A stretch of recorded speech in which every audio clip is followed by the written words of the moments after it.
Welcome to another episode of the Repro Film Podcast, my friends. I'm your host, Asha Dahya, and I am thrilled that you are listening to this episode and also hope you've subscribed to our free Repro Periodical newsletter at reprofilm.org. This month, we are featuring a short film called Always and Forever from the incredibly talented and award-winning director Lara Everly and produced by Jessica Stamen and Elease Stemp. You might have seen some of Lara's work directing an episode of NBC's American Auto and the Netflix family series Like a Mother. She's also the director of a new Jewish dark comedy short called Heritage Day, starring Rachel Bloom. It's a short film about how we reckon with the past. She has written and directed for a range of platforms, including Disney, Refinery 29, Oprah, Funny or Die, Fisher-Price, Walmart, the ACLU, and more. Jessica is a writer-producer, educator, and activist. Together in partnership with Lara, she has created advocacy videos for outlets such as Netflix, Fellow Americans, Swing Left, Red, Wine, and Blue, and the ACLU. Jessica is also the co-founder and program director of Democracy, a nonprofit dedicated to empowering diverse, female-identifying high school students to become leaders at the local and national level. We love it. Elease is a producer on projects across diverse genres and platforms. Her recent projects include the 2020 Peabody Award-winning PBS series Asian Americans, Fantastic Fungi on Netflix, The Men Who Sold the World Cup on Discovery, and more. All three of these women are passionate about using their filmmaking talents to push the needle for social change. Always and Forever was originally created for the 2022 midterm elections as a way to push back against the heinous anti-abortion laws being introduced in Texas under Governor Greg Abbott, both in 2021 and in the wake of Roe v. Wade being overturned in the summer of 2022. As the women in this interview share, feeling overwhelmed and powerless in the face of such horrific and regressive laws can often be a breeding ground for incredible activism. Using humor and clever storytelling techniques, this film was made as a way to challenge audiences on how hypocritical these anti-abortion laws can be. We see a young schoolgirl walking into an adoption agency looking to adopt a child, but she meets with some unexpected barriers. With the knowledge of some shocking recent news stories of young girls across the United States who were sexually assaulted and became pregnant, and then being denied the ability to make a choice over whether continuing the pregnancy was right for them. They're children.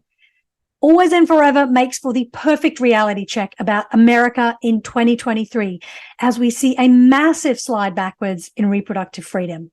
The synopsis of the video reads like this. She's ready for the middle school musical, but is she ready for motherhood? We wouldn't let a kid adopt a kid, so why would we ever force them to birth one?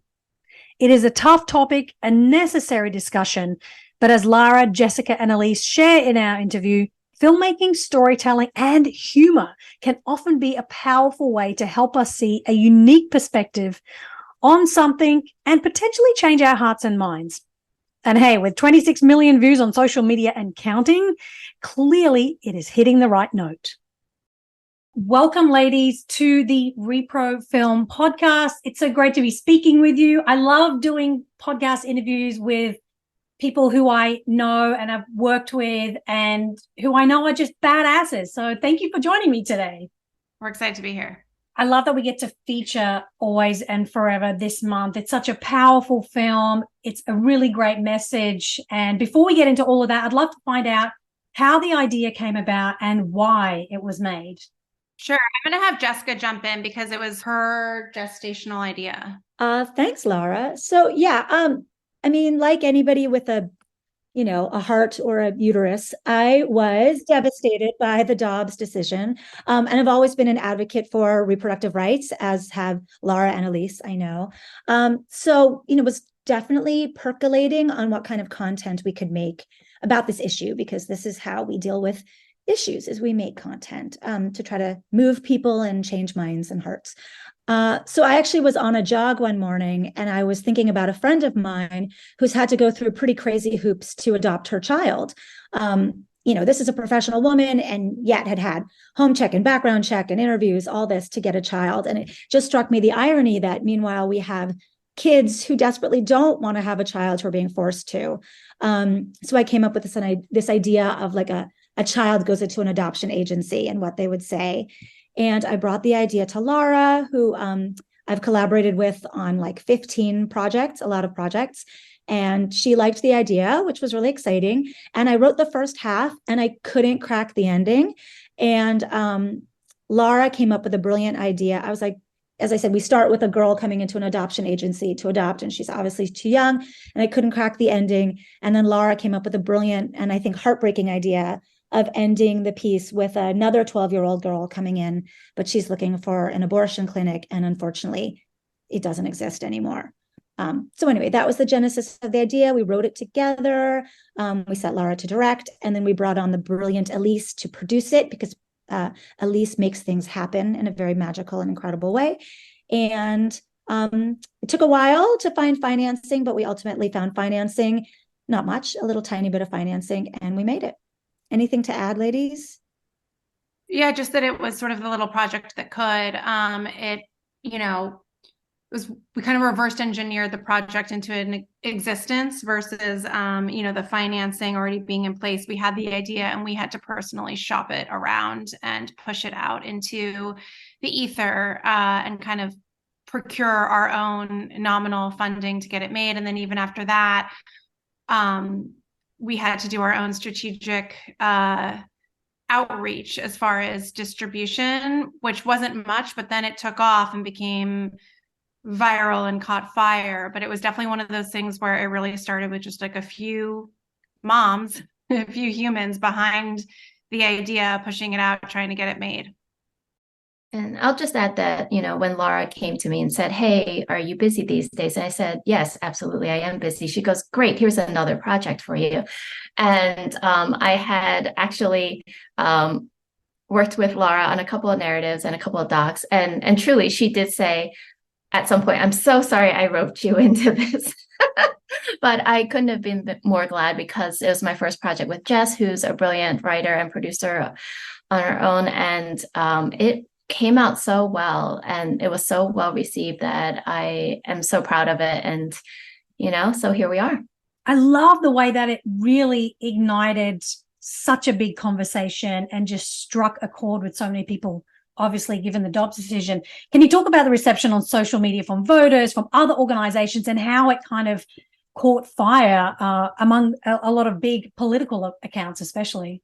I'll give you one little interesting tidbit, which was, and I don't know if I'm allowed to share this publicly, but I am. We made it for one organization and they tested it, and it actually didn't test as well as they wanted it to.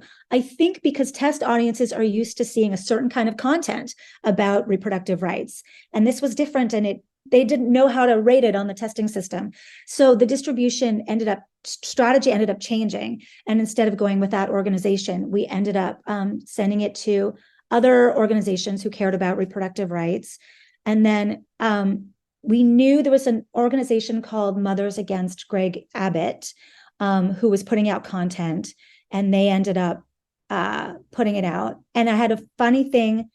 I don't even know if we knew it was going out on TikTok. Maybe we did, but it was like, oh, and it'll go out here, and here. I didn't know. And then actually a young woman that I was working with in my other job, like a 15-year-old, was like, "Hey, Jess, I saw your video on TikTok and it's blowing up." And I was like, "What?"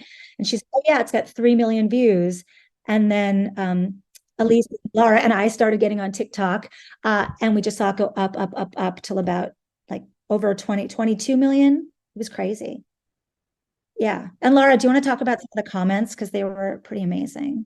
Yeah, I think this was our first project or spot that really had a strong presence on TikTok. And it was a bit of a learning curve for us older millennials about TikTok, because it is a younger generation. There was so much positivity. It was just like so many comments that were like, "This is amazing. I'm going to, I never thought of it this way," or, "This is actually going to change the way that I vote," or "I'm going to share this with my family." And it wasn't just the view count. It really was, the comments and also, I think that we sort of hit a chord in middle America. There was, because a wonderful activist and advocate for reproductive rights, Olivia Juliana. Is that her name? Oh yeah, she's from Texas. Yeah. Yeah, shared it on her TikTok. Yeah, which is I think what launched it and how it caught fire. And then so we were really hitting a lot of younger people in Texas and in some of those middle states where abortion bans have been firmly in place even before the Dobbs ruling. So that was really neat to hit that target audience and have all of those people comment and speak up about it. And then from there, it got submitted for the Webbies, and we actually won for Best in Activism and PSAs, which was really cool as well. And we also, just as a random fun thing, there was a MSNBC blog that talked about the best political ads of the year. And it was, all these like expensive ads paid for by big PACs, whatever. And we were on the list. We were mentioned in detail. From being the little engine that could, I know that Lara, you've kind of described that before, and to be on these best lists and winning awards and getting this traction, it just shows that when you hit the right note and get that messaging, film can be a really powerful medium. And just for a bit of background for people who are listening, this was for the 2022 midterm elections in the Texas governor race where Greg Abbott was up against Beto O'Rourke, who sadly did not win, but clearly it's a changing landscape, and messages like this really make a big impact long term beyond just one election. So let's talk about the goals of the film. What were your initial goals for the film? And now that people are still sharing it, people are still talking about it, is still very relevant. What kind of impact are you hoping to make going forward, especially looking to the 2024 presidential election year? I think one of the conversations that reproductive rights tends to be a conversation that is super prevalent among women, but really we want to bring more men into the conversation and kind of destigmatize that this is a genderized issue, and start talking about just contraception as a whole and just bodily autonomy as a whole. And so we have some other ideas that kind of just bring general awareness to the freedom of contraception, the freedom of reproduction, all of it. And so, really, we just want to keep making more content. As Jessica mentioned, we were able to get on that list with a budget of, probably 1% of the other spots that were on there. And so it's like, if we can do that on that little means, what can we do with more support and more resources? It's just a proven concept at this point that comedy disrupts the status quo. A little bit of humor, a little bit of entertainment coming in through the back door versus the front door in a super didactic way moves the needle. We've done it on multiple issues. We've done it several times on reproductive rights issues, and it works. It works. It goes viral. It reaches the audience that is already in agreement with you and then beyond, because of the humor, because of the story and the entertainment value. And so we want to just keep doing that, but keep evolving and elevating it so we can reach even bigger audiences and not do every single job, including patching paint and vacuuming at 1 a.m. after the shoot is done. Although anything for reproductive rights, but that was definitely us on this shoot. Yes. And I want to add also that, this project is more or less evergreen, like the topic, and it's unfortunate that it is, and that it can have this staying power because we've been fighting the last 50 years and maybe fighting another 50 more. And this topic of, reproductive rights is so, on the forefront in the next presidential election. And, even the media, the current events that's happening daily, you read about it and you're just like, why are we still talking about this? And it's horrible. And, Lara was so eloquent in her reply, but, as far as the decisions that are being made about reproductive rights are largely made by men. And you're just like, why is this happening still? And a few women, you're like, why are you voting with them? It's like, what doesn't make sense? And this, this project, Always and Forever, when you watch it, it's such a simple concept with such a impactful end. You're like, this is true. What and why is this still happening? Why are we, forcing early teens who, get pregnant to have their babies and then make it completely impossible for mothers who can't have, or rather women who can't have babies, to adopt. I mean, like Jess said, I have lots of friends and couples that just have gone through the hoops and like are so, able to provide a caring home for any baby that they can't even adopt year after year, and all the money they spend, all the interviews and all the home checks. So yeah, I'm hoping this will not be an issue after the 2024 election, but I will not hold my breath. Well, and as we've seen, abortion was probably the most galvanizing issue in the 2022 election. Ballot measures, just in Ohio, there was the ballot measure defeated. The one in Kansas or Kentucky. Someday I'll know. Kansas. So I think part of what I think for the three of us, I mean, we would make content about reproductive rights even outside of elections, because it is something we're so passionate about. But I think as we're coming into election seasons, seeing that this is an incredibly galvanizing issue, seeing that the majority of Americans are with us, it's really about then how do we galvanize them? How do we harness that energy to change election results? And so, as Lara said, I think comedy is sticky. Comedy sticks with you in a way that I think generally drama does not. And so if that little bit of stickiness is what gets them off the couch, to vote, or what gets it sharing with some family and friends, we feel like we've helped move the needle in terms of like elections, as well as obviously getting people to support the cause. Absolutely. I just want to say, Elease, you made me super depressed when you said we're going to be fighting for the next 50 years about this. So hopefully not. But let's talk about humor for a moment, because it really is a vehicle to stick in people's minds and hearts, and you think of something and it's not so overwhelming. Talk about how humor can be used to talk about abortion bans. I mean, there are people out there, especially anti-abortion people, that kind of are so shocked when abortion rights content creators and filmmakers and creatives are using humor, but this is what we need to do. And so talk about using humor to get a serious message across and why it's so effective. Yeah, I mean, I think that's something that we pride ourselves in, which is bringing humor to unexpected topics and to complicated topics. I think that that's a lot of people shy away from that. The first project I ever did with Jess was about gun safety, and we were in a meeting where they were like, we want to make a bunch of content about gun control and gun safety in the home, and Jessica and I had a bunch of ideas that were a little bit more comedic that were turned down. And then we actually ran into each other at a rally, and we were like, wait, we know people, we know platforms. We believed in it, even if the first answer was no, this is too complicated of a topic. This is too tenderizing of a topic to handle with comedy. We don't want to come off, everyone's afraid. They don't want to come off in any kind of negative way.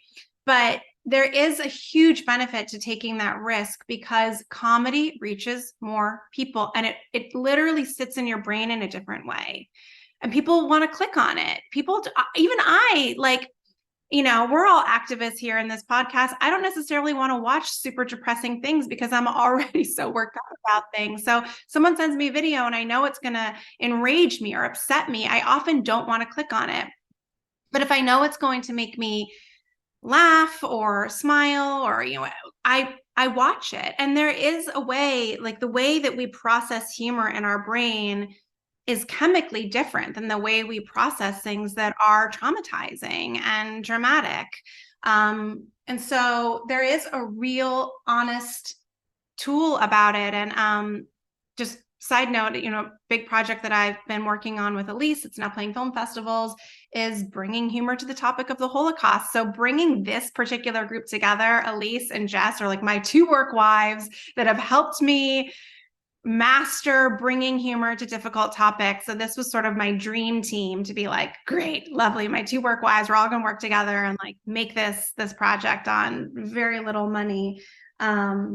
I've talked enough, but I am just such a huge believer in the power of using dark comedy in order to to move the needle and disrupt the way people think about things. And I think I totally agree with all that. And I think like the other thing that humor does is I think it sneaks past people's defenses. And so I think it can be a way, as Lara said, like even for people who agree with you, but might feel like other serious videos feel medicinal. And this is like one they're excited to watch.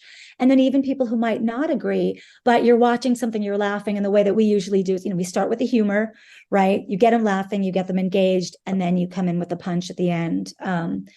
And the very first video we made together, as Lara said, was about gun safety. And it was about two moms and their kids are having a play date. And one mom is asking the other mom about all the things in the home. Oh, my kid is allergic. Do you have anything? Do you have peanuts in the home? And my kid is afraid of dogs. Do you have dogs in the home? And it escalates to like, my kid is afraid of sharp corners. And the mom's like, all of our furniture is round.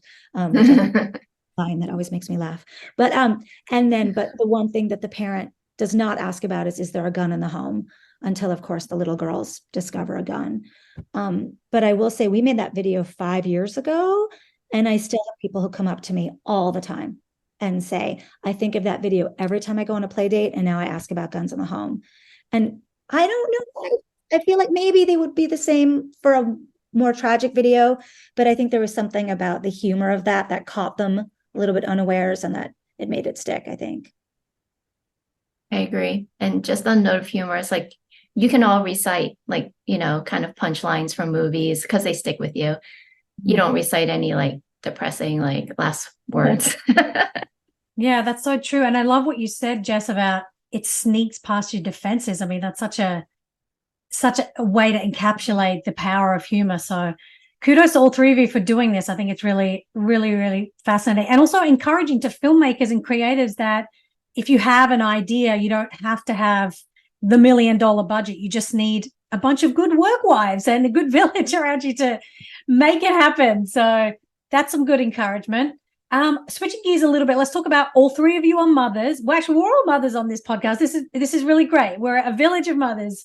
But as mothers, I'd love to hear your perspective on this issue. Specifically, what does it mean to have worked on a film like Always and Forever as parents, knowing what having a child always and forever actually means in reality? And Jess, I know you mentioned your friend who's gone through the adoption process, but yeah, talk to me about what this meant for you as mothers. I don't mean this to sound ungrateful, but like mothering is hard. Parenthood is hard. And to have it when you're unprepared for it, when you're not the right age for it, when you don't have the resources, the money when you're not there, not choose it. I can't even imagine. I wanted to be a mom so badly. I worked actually quite hard to get pregnant and become a mom, and I still struggle every single day. And it's just the reality. It's difficult. It's the most taxing, the most sacrificial, the biggest life change anyone can ever make in their lives. It's the biggest paradigm shift. No job, no relationship will shift your paradigm, will shift your world, like becoming a parent. So to have that forced upon you when you're not ready for it, when you're not capable of it, I mean, I can't even imagine the challenges that brings about, not only for the mother, but for the child as well. It's a lose-lose situation. I mean, I'll pass this to Jess, the baton to Jess and Elease, but yeah, I mean, I think about it every day, how like I chose this and I'm still like so exhausted. And it's so funny because I have 3 kids because I'm a glutton for punishment. I have 3 kids, and when they drive me crazy, which they often do, I'll say like, "Oh, you guys are driving me crazy," and they're like, "Well, you asked for this." They always say like, "Whoa, I wanted this," and I'm like, "You're right." So here I am, as Lara said, it's like we, worked hard to be mothers. I also went through, some challenges on my way to having 3 kids, and I have a husband, and we have a house, and we have resources, and it's still every day. I love my children, and every day I want to murder them. Am I allowed to say that? No, we know you're joking. That'll be edited out. We'll edit that out. Metaphorically, I want to murder them. But every day, they do drive me bonkers. And the same thing, I can't imagine what this would be like if I hadn't wanted it. And yeah, Elease, what about you? Yeah, I mean, I have one and Laura has two, Jess has three. She wins.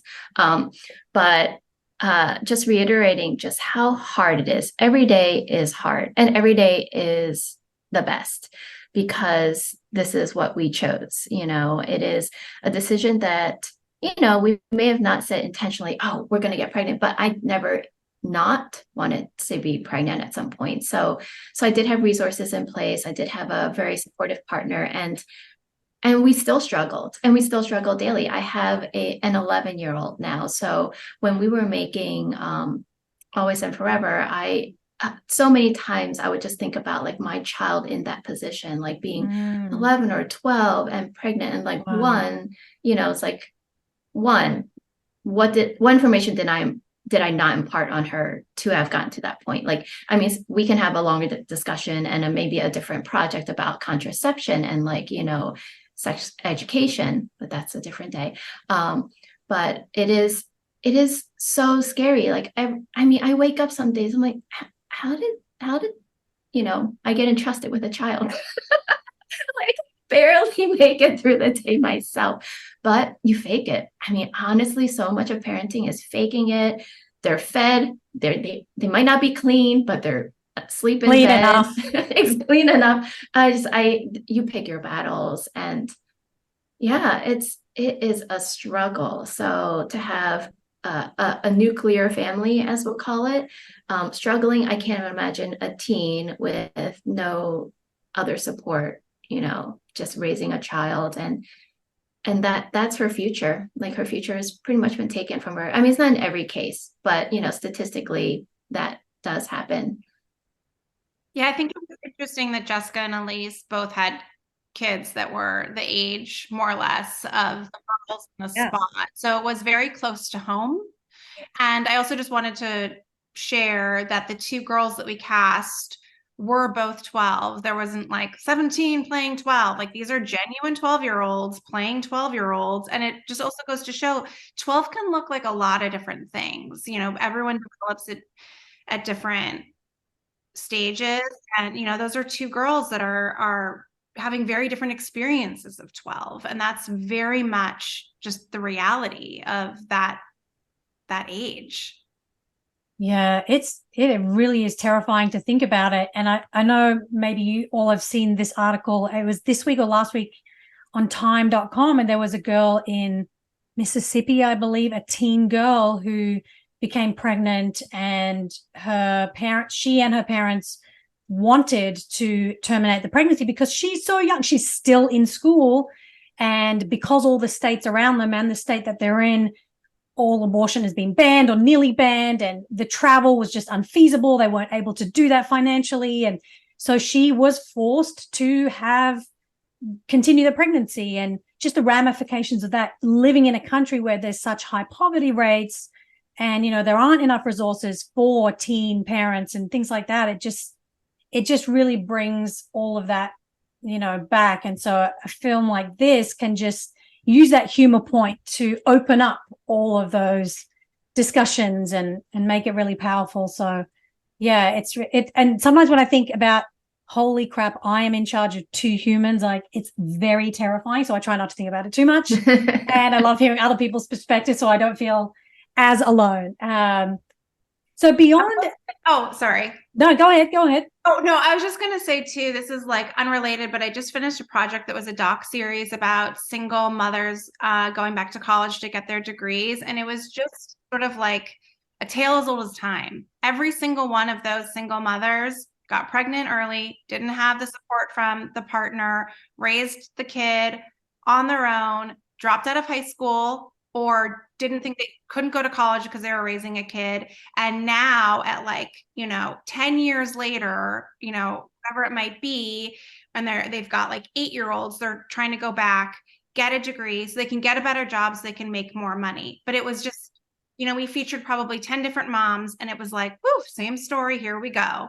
And it just always seems to fall on the woman, and the loss of education, which becomes the loss of a high earning job, which becomes the loss of stability in life, which becomes, and it's just, it is a bit of a broken system, and it really is, for the most part, on the onus of the woman, because she's the one that gets pregnant and carries the child, that suffers all of the ramifications. And these children are beautiful and thriving, but it's just that no one should have to go through that much struggle. I mean, that I've heard now, working with these single mothers, stories of suicide to complete depression, to just you name it. It's this shouldn't be anyone's part of anyone's parenting journey if we can have the choice about it. Yeah. Oh, well, I definitely want to see that series. And I think the last time I read the statistics, I should probably check this, but I think it's something like less than 2% of teens who get pregnant end up going to college, and therefore they aren't able to get a high earning job. And so they repeat that, if they're not already in a cycle of poverty, they're repeating it. And then, that impacts the way that their child is brought up and all of those things. So yeah, it's not just about abortion. It's about choice in all facets of life and generationally too. And so these are the kind of things that we need to be talking about more. And every day, every election, regardless of what is the number one topic right now. But I want to talk about how beyond politics and elections, how films in general can play a really important role in the cultural landscape of creating change. You talked about, this film, You're Always and Forever, not necessarily testing well, but it hit the right note. It got millions and millions, tens of millions of views. Can you each talk about this from your own perspective, since you've all worked on a number of projects that include social impact messaging? What drives you to create films that are creating change? I mean, one thing that I think a lot about is I think about how Will and Grace, like, it sounds so, but like it literally changed how Americans viewed homosexuality, because they had a character in their living room who they fell in love with, who was gay. And Ellen did some of the same work as well. And obviously there have been amazing people working for, decades fighting for LGBTQ rights. But I think a lot about that, because I think it's very important, obviously, to make the serious substantive work that very clearly sets out to change culture.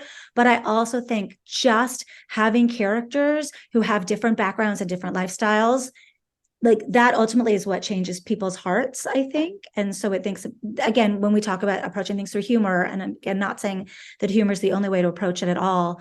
But I think, like, as opposed to preaching to people or giving messages that feel medicinal, I think the more that you can give a message that feels emotional, personal, whether it's humorous or it's dramatic, I think that's the way we make lasting cultural change. Yeah, I think that actually credit Trump for my fire under my ass, because after the 2016 election, I felt just castrated and hopeless, and I just didn't know what to do. And being a filmmaker, it felt like, okay, well, this is a medium. These are resources that I have. How can I use my resources, or how can I combine my career into trying to make some impact or speak up about things? And so that was really the beginning of me combining my passion for filmmaking with advocacy. And it also coincided with me becoming a mother. Coincidentally, I mean, I had my first kid in 2016. And so I think it was that combination of being like, I am raising humans to live in this world, and I want it to be a better world for them. And this is the resource I have. I have creativity. I have people, talented people I know surrounding me. This is my community. What can we do together to help make change? And I do agree with Elease a lot. I always joke that Lucille Ball was my babysitter, because I was one of those latchkey kids that would come home and just watch reruns of I Love Lucy. And this was in the 80s, watching something in the 50s. But she was one of the first women to really, have her own show, be funny. She was one of the first women to be pregnant and have a child on TV. I mean, it now seems so dated, but at the time, she was a pioneer. I mean, yeah. And, it's that marketability of the mass audience. At the time, even with I Love Lucy, TV was kind of like, oh, whatever, it's just TV. Film is where it's at. But she got into everyone's living room, and that's what the internet is now. And so the frontier keeps changing. But the quickest way at this current juncture isn't even actually TV. It's digital. It's the internet. This is the biggest way. We would have never reached 27 million people if we played every film festival all year long. The internet is the high-speed train into people's homes. And so if you can catch it, then it is the quickest way to reach the most minds. Yeah. Tagging on to that, media is just sort of how you can get in front of the most eyeballs and to make the most change. And as Jess said, with like introduction of characters like, from Will and Grace and Ellen, you just bring into people's homes, just breaking down the stereotypes of what they thought those people were. It's like, oh, he reminds me of my Uncle Rick. Huh, that's strange. Like maybe Uncle Rick was gay.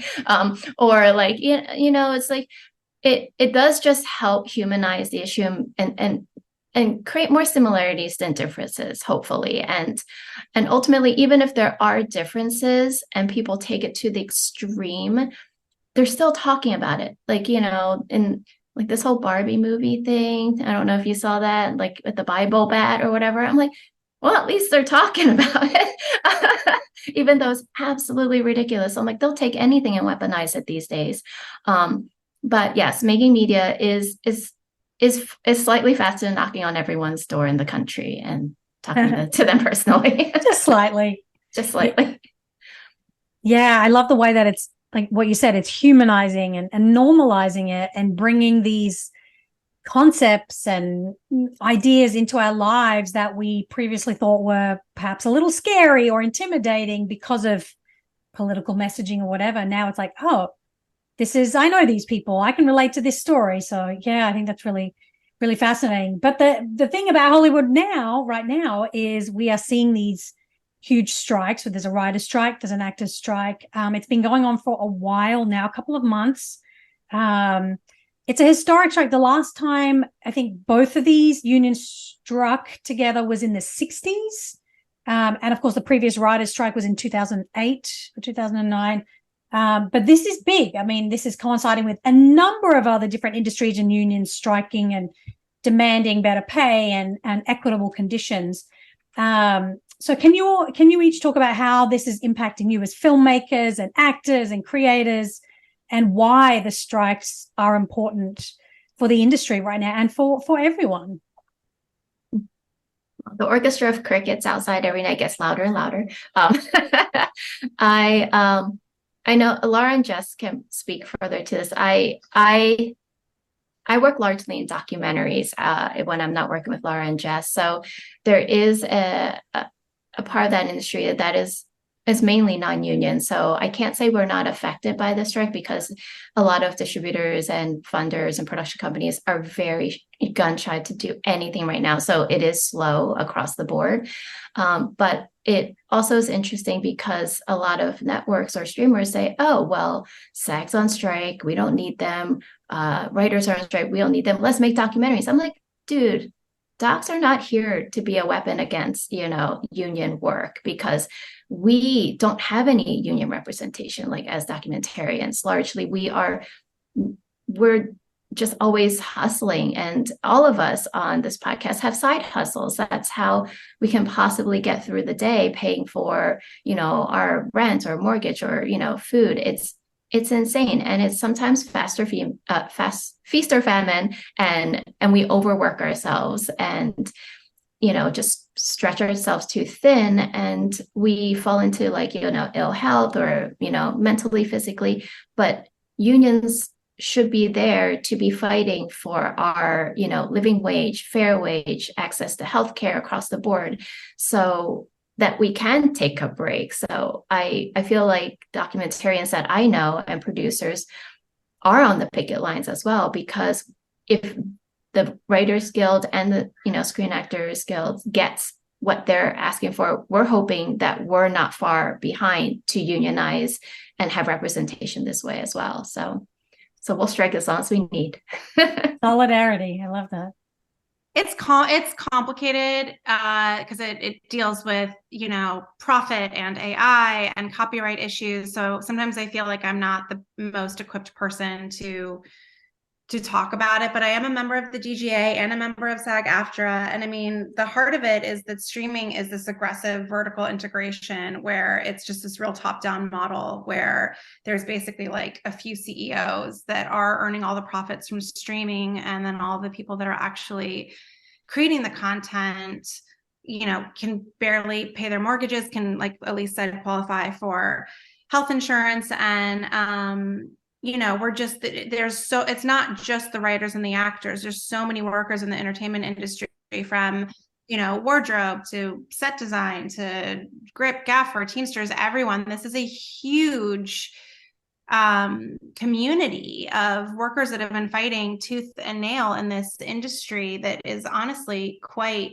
broken. So it's a really big mess, and it's not just about the industry, which is why I really do urge people to pay attention and get involved, because this is just an example of the ultra rich monopolizing an industry. And if it's not Hollywood, it's going to be another industry next.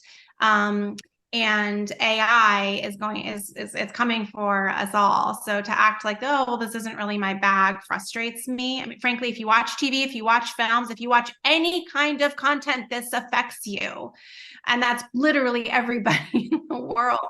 So, this is a bigger issue than just actors and writers right now. So I urge people to pay attention, solidarity and beyond. Yeah, and I'll just add, I mean, as activists, I think we have been inspired and informed by unions for, decades and decades. I think, as Lara said, like, this is one specific industry, but I think it really speaks to a national struggle, which is like valuing humans versus valuing corporations, and valuing machines. And so I think we're all, part of that struggle. And I love that all this social media content that people are sharing about it, sharing important data about the SAG-AFTRA and the writer's strike, it's also enlightening people, and myself included, about how this is a universal struggle, and solidarity is not just a nice idea, but these issues affect us all. Equal pay and being valued the same, and being valued for the work that we're doing, so it doesn't just all go to the CEO. And also busting some myths that, I've seen so many social media, Instagram videos of well-known actors, people like Mandy Moore, so many well-known actors who are talking about the fact that there have been years where they haven't qualified for the $26,000 threshold to get industry health insurance because they live on residuals. And it's, busting this idea that literally everyone who works in Hollywood is a millionaire. And the majority of people are just working people who are working hard, busting their asses to make a living and provide for their families. And that's what everyone in every industry wants. So I think it's a really, really, really important time for everyone to be paying attention, like you all said. So thank you for sharing those perspectives. But talking about Always and Forever, what do you hope Repro Film subscribers and the podcast listeners will take away after watching Always and Forever this month, and, thinking about the sticky comedy that stays in their mind? Your registration to vote. It's coming at a pretty good time, this podcast, to kind of reinvigorate the conversations with the primaries coming up and elections next year. So I do hope that it starts to get shared largely again. The conversation starts to rev up, and that we can see some real substantial change for more reproductive rights instead of what's happening now, and just to get people fired up in the streets and protesting, making noise, and checking some boxes on their ballots.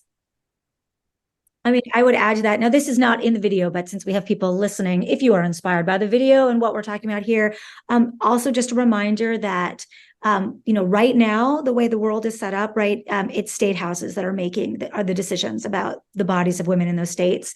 So yes, we always talk about the national election, but it's voting for assembly, for state senate, that those are the votes that actually matter. And, we're seeing again, we just saw another 6-week ban, I think, upheld in South Carolina. Like 6-week bans are passing in many, many states because they have a majority in the state house, because frankly, Democrats weren't paying attention for those local races. So that's always my desperate plea, is get involved. Make sure you're voting at the state level, make sure you're supporting candidates, canvassing.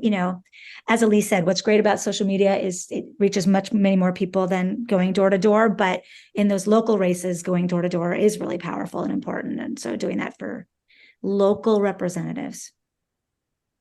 My comment is less productive than Jessica and Elease. I mean, I'm still, have all this, I'm a little bit more ragey about it, but I just really truly hope that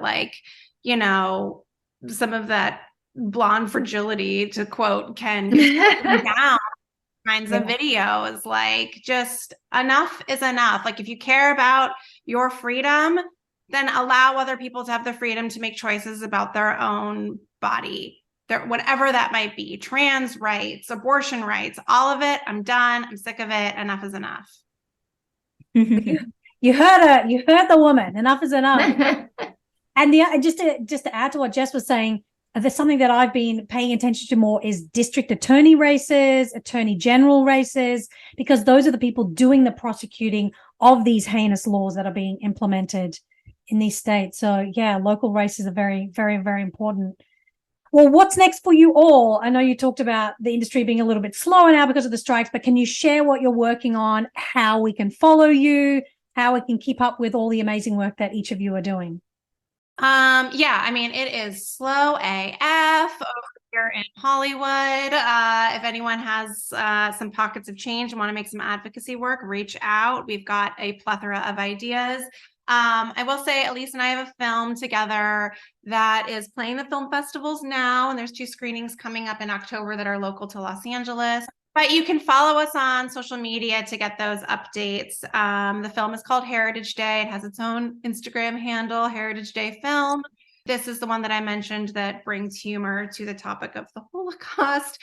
Before you cringe deep down in your seat, it's through a generational perspective and based off of my own experience as a 3rd-generation Holocaust survivor. And again, it's, disrupting the status quo and moving the needle about how society reckons with the dark parts of history, which is a topic that extends well beyond the Jewish community, because this is a country built on slavery and racism and all kinds of really traumatic, messed up things. And so there are a lot of people that share a heritage that has been swept under the rug or culturally erased. I mean, we're here in the land of Native Americans where that's exactly what this was built upon.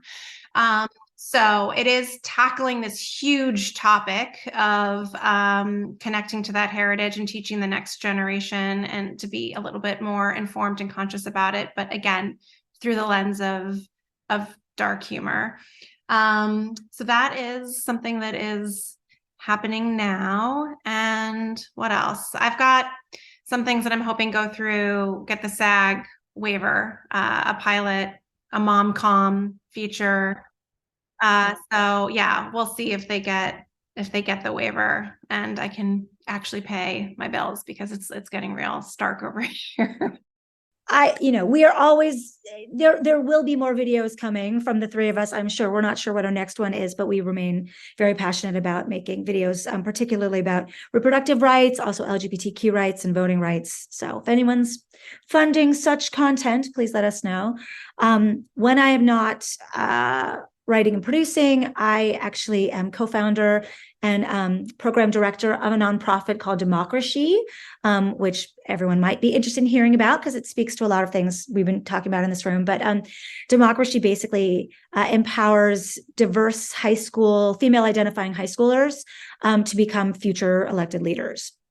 So we work with you wouldn't even believe how brilliant and informed and passionate the young women we work with are. If they took over Congress right now, our country would be set. It would be they're building the America that doesn't yet exist, but absolutely should exist. So that's the work that is feeding my soul, is working with the young women of democracy. I'm also dealing with one child that just started school, so that's fun.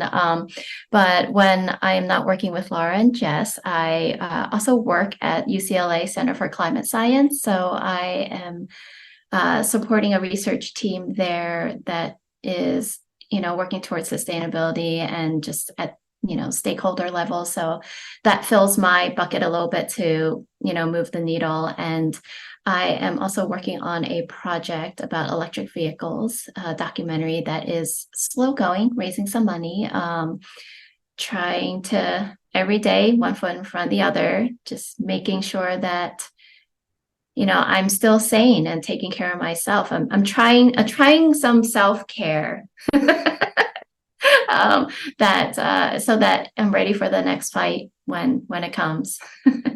Well, I hope all of you are able to take time for self-care, because each of you are working very hard. Thank you for all the work that you're doing and the impact that you're creating in your communities and on social media and in the world. So it's been a real pleasure speaking to you all, Elease, Jess, and Lara. Thank you so much for joining me today. Thanks. Thank you so much. Thank you. It's been so fun.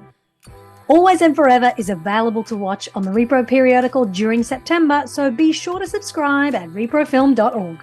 By doing this, each month you will get all our content straight to your inbox, featuring informative, empowering, and bite-sized pieces of action you can take in the world today, all in regards to reproductive rights.